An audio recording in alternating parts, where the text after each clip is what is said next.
And here we are on location at the Strathcona Farmers Market for Arts Talk. I'm Bill Roberts. I'm Jennifer Boudreau.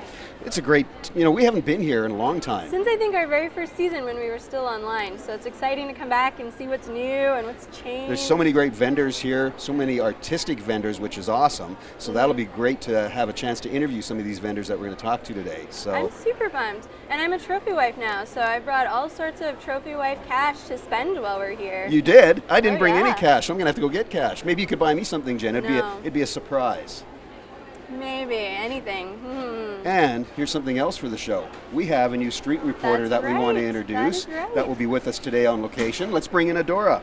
Come on in. Welcome, Adora. Adora will be doing a few different interviews for us here today, and also throughout Arts Talk, if we have on location spots that we're going to be doing that you and I can't be at, Adora will be there. Welcome, Adora. Thank you, thank you. Welcome to the family. We're very excited. I'm very excited. Are you excited to be at the farmers market? I am. This is actually my first time here. Isn't that sad? I'm from Edmonton and this is the first time I'm at the farmers market. That is kind of sad. Because I seem to remember, well, it's not completely Adora's first time, because her and I did a quick scout down here. And she texted me because it was raining. She was concerned it wasn't going to be on because she thought it was outdoors. Rookies. So, Rookies. now she's good to go. I'm going to get educated. Awesome. All right, well, we have a few vendors that we want to go talk to, so how about we get to that? We'll be right back after this. And welcome back. As we said, we're so excited to be here at the Strathcona Farmers Market and talking to a few different vendors here today. It's just such a fun place to be. With me is Gord Langner, and you are with the Bryant McEvoy Master Woodturner and One Good Turn. That's correct. Brian was your mentor, I understand. Brian was my teacher and mentor and really an icon in the wood turning community. He's taught many people. He's taught all around the world, including Australia, all through the United States, and a true craftsman. And I've had the great good fortune of being good friends and partners with Brian. Excellent. Well, you have a piece that is just behind us here that Brian worked on. Yes. And can you maybe just tell us a little bit about that process? Because that's amazing, the colors and the work that's gone into it. Absolutely. We have many beautiful pieces that Brian's done. Yeah. The piece that you're focusing on now, everything is done on a wood lathe. And this one is about 36 inches in diameter, so we need quite a large lathe to do that. Yeah. And this particular piece has been, as I said, turned on a wood lathe, and then the center portion here has all been what we call relief carved. So it's all turned to this level here, and then all the black here has been hand carved away with various carving tools. And Brian has a great love of the Haida art, and he loves working on that genre. So everything then has been hand carved away and then individually dyed. You can see the little ripples inside here. That's all done with a wood burner, and each one of those little dimples is individually touched with a wood burner, and then it's dyed with black dye, and then all the different colors are added subsequently. So how long does a piece like this take? The actual wood turning piece takes probably about a good day by the time the wood's prepared and then turned. Then the actual carving will take, depending on the intricacy of the piece, can take hours to days. Wow. We have one piece that I believe you started on, our maple leaf vase, which took about 200 hours. Wow, that's that amazing. Brian did. That's what we're focusing on right now. Yeah. That's all cut out, believe it or not, with a dentist drill. Wow. So turned on a wood lathe and then carved out with a dentist drill and then airbrushed. That's amazing. This is great work, Gordon. I thank you so much for having us come and interview you here with, again, One Good Turn. And Langer Craftworks. And Langer Craftworks. There we go. That's awesome. We're going to head over to Jen at Vintage Jewelry. Well, thank you for joining us. Thanks, Bill. Woodwork seems fun, but not quite as cool as vintage jewelry. And we're standing here with Marcy, who's the creator of all of these beautiful pieces. Probably where I'm going to spend all my money today. And she's holding one that I'm actually pretty excited about. It's Fordite, you said. And you tell me. It's called Fordite, Detroit Agate, or Motor City Agate. And what it is 50 years of enameled paint that is layered on the tracks of the old Ford factories in Detroit. The workers went back years later, scraped the old paint off, and my nephew has actually cut and polished the material to turn it into this amazing pendant. No two pieces are the same because it's just layers and layers and layers of paint. Right, so like each one of these is a different Layer of color paint. that was in there. Wow. Yeah, so you've got metallic paint in there, you've got the white, the red, the black, and it was literally sliced off of here, and with a lapidary machine, it was cut and polished. Wow. So it's really, really cool. And so do you do earrings and bracelets and stuff out of it as well? Well, we're just starting to make jewelry out of it. We will be doing rings, we'll be doing earrings to complement the pendants. How in the world did you come across this? A friend of ours told us about it, and we thought it was just so unique and nothing like it that we know of at all. Yeah. So we can turn we can turn almost anything into a piece of jewelry, and I think this is proof that old paint can make amazing jewelry. Oh, I love it. Yeah, I would never have thought to do this. And the chain looks fabulous. Yeah, the with chain, it. what I've done is I've strung seed beads. My nephew has done all the silver work, and then of course encased it, the fordite, in the silver. That's super amazing. Well, thank you so much for showing us around Thank your you. vintage jewelry today. I'm going to do a little bit of shopping while we visit Rachel at her event that she's at. And yeah, thank you so much. I'm quite out of the box. Things that I do at the market are very unusual. Oh yeah? So very, very unique stuff. Awesome. So make sure you come down to Vintage Jewelry when you're at the farmers market and buy some of those amazing and unique pieces. And we'll be right back.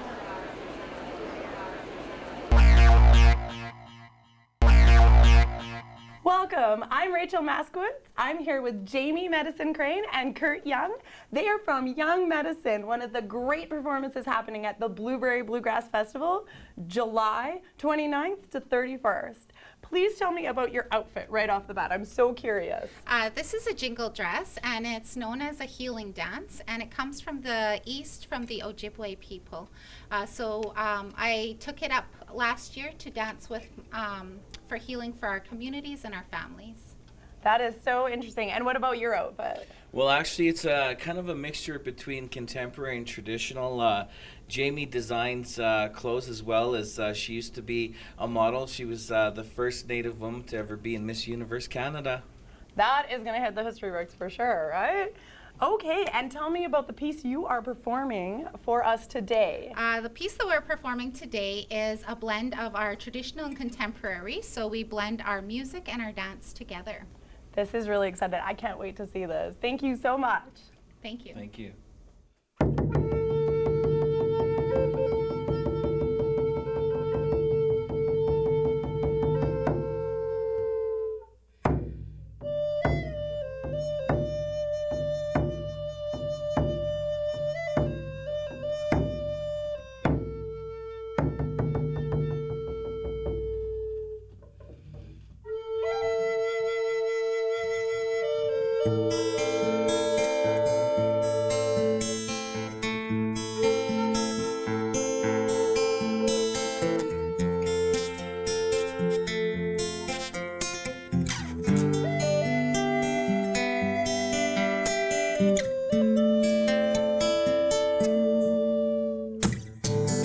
Should he follow him? Should she follow her? Yeah. Should they find their own way? Is it okay? There's a new day. Is it the checkmate, the right way, the wrong way? The only way to heaven's gates. Is it what you see? Who to believe? Living in someone else's reality. The fast cars, the mental scars. Looking through the eyes of a star. The way you feel, all you need to heal. The first time taking that government seal.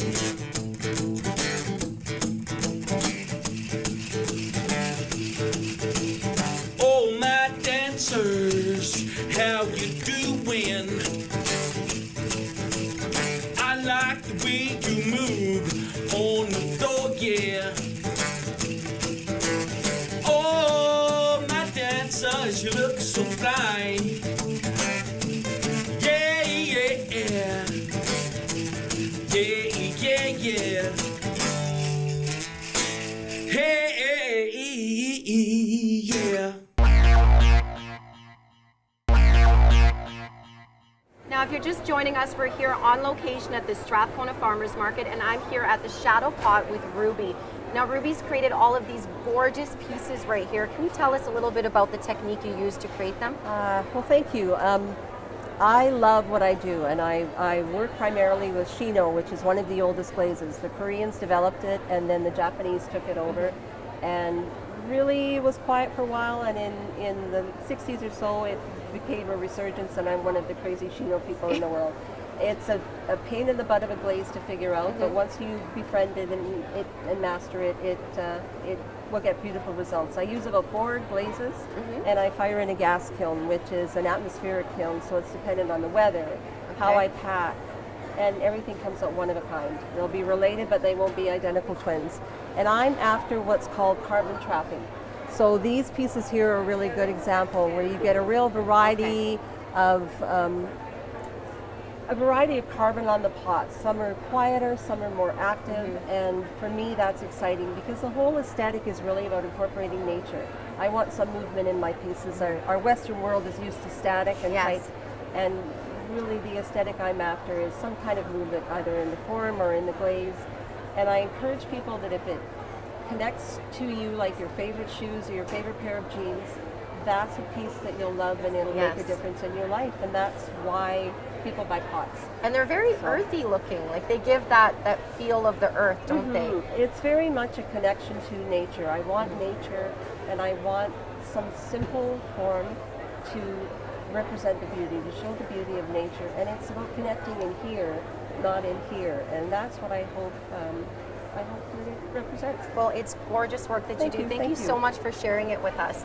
We're going to head over to Bill, and he's going to show us some photography Mindspace. Thank you, Adora. I'm here with Sandra March from Mindscapes Photography. And Sandra, you do some awesome work. And the nice thing that I like about it is the fact that the majority of the work you do is within the camera and you shoot on film. This is correct. So no digital at all? I do have some digital on the table. It's getting to be about 50-50 spread. However, it's still mainly shooting film and only shooting digital if I absolutely have to. Okay, so when you're shooting on film, my understanding is, which I think is absolutely great because it's done so often nowadays, is you don't actually go in and make any adjustments to the pictures later on. That is correct. I do not touch them. I don't tweak them. Everything that the camera sees, that is how the end product is going to be. I want you to see the world as it really looks. Great. So when you're getting a lot of your photographs, now you're traveling all over the world to do this, right? I am, yes. Okay, so when you say that what you see in the camera is what you get up on your final product, yes. Do you make that decision afterward? Do you actually do any reshooting when you're out in the field? What is good about my stuff is that I actually set the shot up. I'm up at 6 a.m. in the morning. Wow. I'm up at, I stay as late as 8 o'clock at night. Yeah. Depending on the light, I do want to get it without people in it, and that's why I like doing it without Photoshop or tweaking it or editing it. So yeah, basically I set the old manual camera up, tweaking all the buttons, and then let her rip. That's excellent. Yeah. So you don't shoot people, obviously, so it's all landscape. Unfortunately, I do not do people. Now, do you pick a country ahead of time and say, I want to go shoot in France, this is where we're going to shoot? That is normally what happens. I will do about 6 months worth of research before I take off on a trip to make sure I have every contingency planned, because I've been in many countries where something's happened and I haven't planned for it, and that can be very embarrassing. And obviously you do a bunch of different sizes as well. You've got large prints, small prints. Yes, I start at 8 by 12 inch, and then I can go as large as 24 by 36, and sometimes, depending on the shot, I can go larger than that. Just ask. Excellent. Well, thank you so much, Sandra, for spending some time with us at the Strathcona Farmers Market. We're going to head off to a story with Rachel with a local artist called the Dirt Road Angels, a local band actually, out at Cooper Studios in Sherwood Park. Rachel. I'm Rachel Moskowitz, and I'm here with Shauna Lynn. And I'm with the Dirt Road Angels. Tonight's the night we're gonna knock 'em dead, 'cause me and my girls are gonna paint the town red.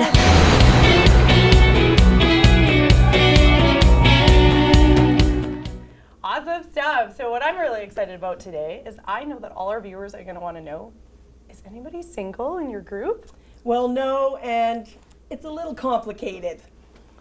I'm so sorry for you guys. All right, let me know all about have you had any past performances with the Blueberry Bluegrass Festival? Nope, this will be our very first time there. We're really excited to come out and perform. I believe we're there for 2 days. And we're looking forward to meeting new fans and seeing some old fans and just having a good time with everybody out there.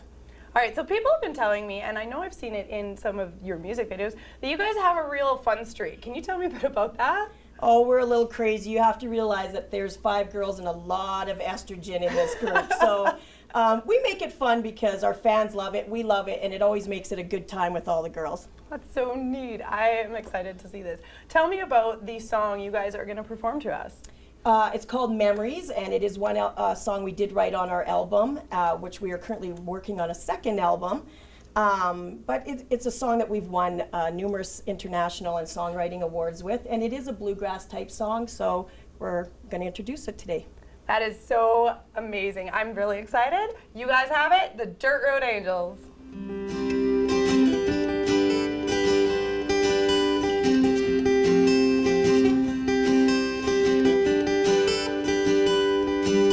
I remember loading everybody up in that old Chrysler.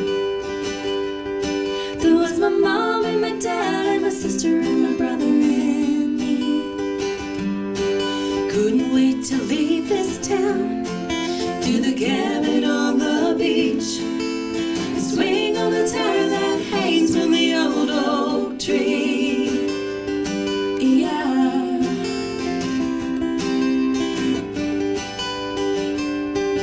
I found an old Polaroid in an album stashed in the attic. It was a picture of my mom and my dad on their wedding day. Looking at it now, still haven't figured out how all the days and the months and the years just fly away. And I would give it all to go back one more time in my history. Back when we were making memories out of dreams.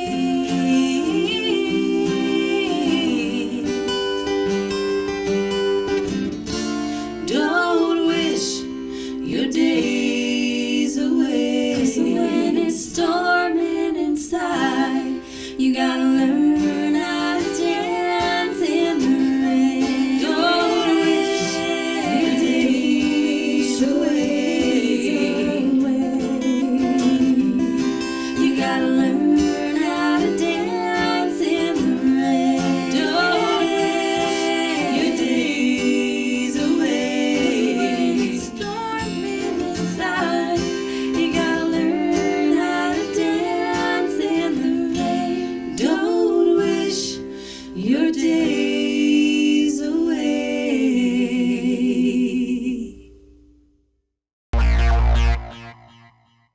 If you're just joining us, we're at the Edmonton Farmers Market and we are standing at the Zombomb booth, which is zombie-themed bath soaps. How amazing is that? And I'm with Kathy, the creator of this ingenious bath product. Please tell us, how in the world did you come up with zombie soaps? I started out making bath bombs. I'm a fan of them, but I wanted to find something that would be relatable to men and women. So I went with the zombie theme. I do use natural bath products, so nothing will stain your tub. For example, the green tea contains real matcha green tea. The rose, I use neem leaves because it's better for you. The chai tea has red and pink Himalayan mountain salt. And I have ginger, which contains actual ginger in it. Are these brains? Yeah, those are brain soaps. They're actually all natural. They actually keep their shape in them. And I also have flesh bars. I came up with this idea because I went to Body World and they actually had a piece like this. display. So I thought it'd make a fun way to make soap, and it smells terrific. So It does smell good. It's infused with sea berries. And then I have the gangrene, which is coconut. And that can be found here at the farmer's market or in various stores, which you can find on my website. Awesome. And then you've got little skulls. Are these soaps too, or Yep. bath bombs? The skulls are clay bath bombs. They'll turn your water black, but the benefits of using clay is it will detox all the stuff in your body and pull it out. And yeah, and you'll end up with a really nice skin. And so if you work out a lot, it's actually really good. So it just keeps your skin fresh. That's and nice. soft, yeah. So which one here is your favorite? My favorite would actually be the green tea, just because it has the green tea in it. Yeah. Nice. So I don't know, it's just really nice, especially with having it in there. I just find that it just more relaxing. I love it. Yeah. Well, if you're looking for a fun bath time, make sure you come down to the Zombombs at the farmer's market and pick up some of this really cool stuff. We're gonna go and check out Adora next, and we'll be right back. Awesome, thank you. Thanks, Jen. I'm here with Helen at Arapa Creek Fiber Art, and you actually make all of this stuff out of this yarn right here, right? We actually make it out of all kinds of fiber. So this is fiber from our Angora goats. Okay. We've raised them for about 30 years. So we send the fiber to various mills in Alberta, in Carstairs and in Innisfail. And when it comes back to me, it's white. And I am sort of a coloraholic. I like dye it like things. hair. Yes, and I actually paint the yarn. So I'll take the goodness. yarn and you can sort of see it's sort of different colors. Yes, it's like a rainbow. Yeah. It's and beautiful. So it kind of, when you actually dye it, it sort of has a lot of movement when people actually knit it or crochet it. Okay, now can you show me something that you've actually made out of this, like something like this, right, on your shirt? Yeah, I don't really have anything that I have. Oh, wait, I have.